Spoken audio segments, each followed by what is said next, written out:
After the congressional hearing of TikTok, I made a video explaining why TikTok should be banned in democratic countries like the US. It got a little more complicated after that. Apparently, the US House and Senate have a hard time figuring out how a ban on TikTok would actually work. A viewer also commented on my video about how a ban on VPN could also be included as a part of the ban on TikTok. Because if TikTok is illegal, then tools that can bypass such a ban, such as a VPN, would also be illegal. I admit I did not think that far. In my mind, the ban on TikTok would be the same as the sanctions on Huawei. The sanctions of Huawei is simple, effective, and really not that complicated. There are also plenty of legal reasons to sanction TikTok. Today, the New York Times also published an article about the obstacles ahead in a TikTok ban. Apparently, after a bill banning TikTok was passed in Montana, they found it ridiculously difficult to ban TikTok in practice. So I feel I should explain how a single sanction on TikTok would be enough to destroy TikTok in the US and much easier to implement. First, how would you make it legal to sanction TikTok? That is much easier than passing some bills through the Congress. The US government could legally do that as a payback for sanctions from China on Twitter, Facebook, and Google.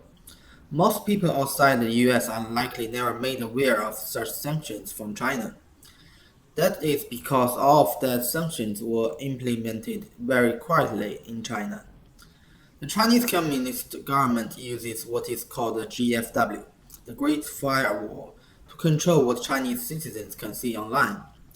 In this process, China blocked Facebook and Twitter in 2009, then Google in 2010. The US president back then, President Obama, didn't even put up a fight. Obama basically allowed the sanction from China on these tech giants to pass right under his nose. To be fair, his predecessors are also to blame as the GFW was active long before Obama.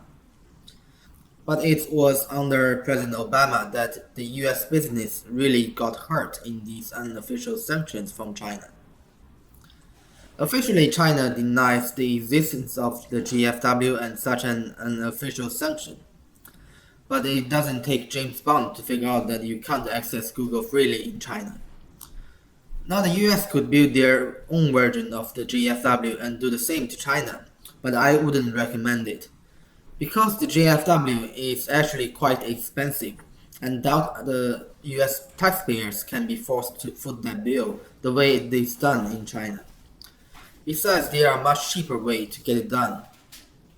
That GFW and quiet sanction on US tech companies is exactly what the US need to legally sanction TikTok and other Chinese tech companies in much cheaper way. All such a sanction needs to do is ban US companies from doing business with TikTok and potentially other Chinese tech companies.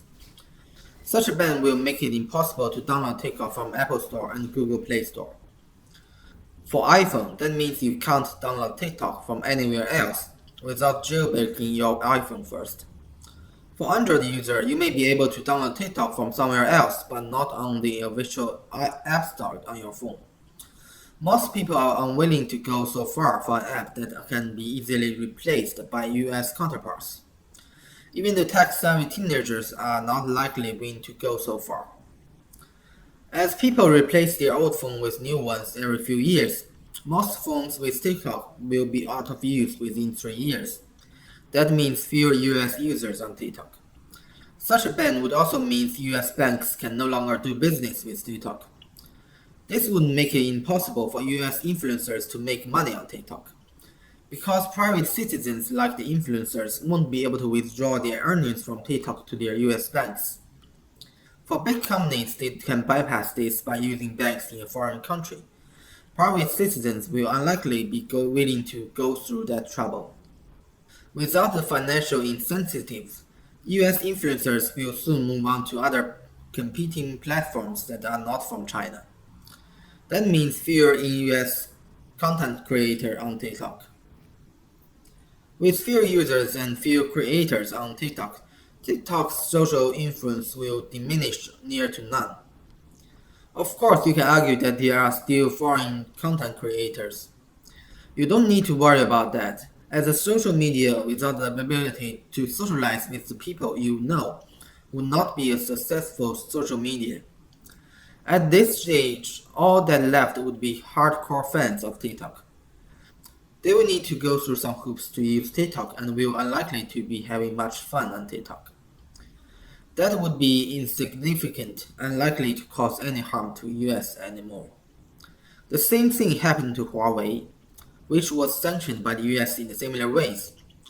Huawei phones can still be bought by some hardcore fans in the US after jumping through some hoops, but their products have mostly disappeared in the US.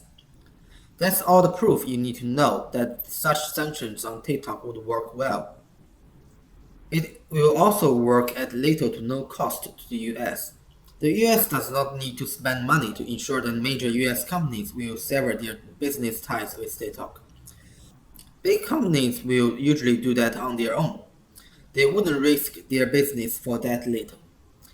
As for the small companies, they are not big enough to change anything even if they chose to violate such a sanction and the US government turns a blind eye. The US government may even make some money out of this by issuing fines for violations on the TikTok sanction. It will also be fast and easy to get this through to the Congress. As for the original bill, I don't think it will affect the VPN business. I'm a Chinese citizen, so I'm familiar with using VPN to bypass restrictions. The VPN I use is expensive but much more powerful than your regular VPN. Your regular VPN are usually not powerful enough to bypass the internet restrictions in China. It is registered in Liechtenstein, a very small European country. Before that, they were registered in a small island country in the middle of nowhere in the Indian Ocean. They do that so that it will be extremely difficult for any country to ask them to hand over any kind of information. In the current bill proposed by the Congress, there are a lot of arguments about whether the bill will harm VPN services. Even if the bill does harm VPN service, I don't think it will really work on the kind of VPN that I use, so no need to worry. Also, I highly suspect TikTok PR and China is behind all of those VPN arguments concerning the TikTok ban bill. To protect Chinese users of the VPN service I use, I cannot give away its name. They sent an email to tell their users about that a few years ago.